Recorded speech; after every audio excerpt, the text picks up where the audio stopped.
একটা খামারির সফলতার ভিডিও সম্পর্কে আপনাদের জানাবো। দেখেন, সে মোটামুটি কয়েকটি গাভী নিয়ে ভিডিও একটি খামার করেছে। দেখেন কত সুন্দর একটি ফ্রিজিয়ান হলস্টাইন জাতের একটি গাভী।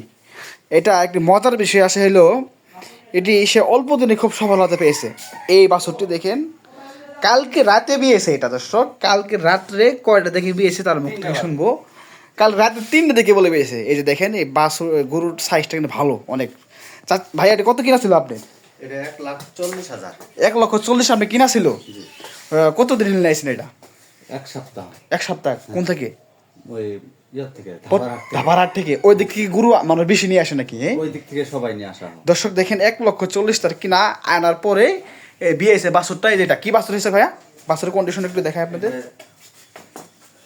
সার না বকনা? বকনা। বকনা দর্শক, বকনা বাছুর। কিন্তু এখন আপনার ওলানের কন্ডিশনটা দেখায়, সে সুন্দর একটি কন্ডিশন ওলানের। এই যে ভাই, দুধ কটা আশা করা যায় এটা? এটা আশা করা যায় 12-13টা নামবে। 12-13টা নামবে প্রথম বিয়ে নেই? প্রথম বিয়ে। দর্শক, প্রথম বিয়ে নেই, 12-13টা বলে দুধ নামবে। এটা দেখেন কি আর যার চলছে বিষয়। এই দেখেন, তার অনেক সুন্দর একটি গাভী। কিন্তু এটা কালো কুচকুচে, সাদা একটু পার্কা ভাঁজ আছে। কালকে রাত 3টা দিকে বেশি সে ধাপারহাট থেকে নিয়ে এসেছিল 1,40,000 টাকা দিয়ে।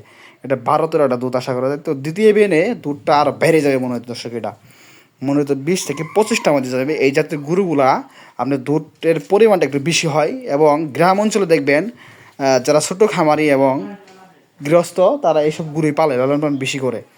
এখন ওই আগের মতো আর দেশি গরু গাভীকে লালন পালন করে না। এই দেখেন সুন্দর একটা উলানের গরু। এটা খাড়া সিং, পুরো সাইজটা কিন্তু ভালো, অনেক মোটামুটি সাইজের একটি গরু এটা।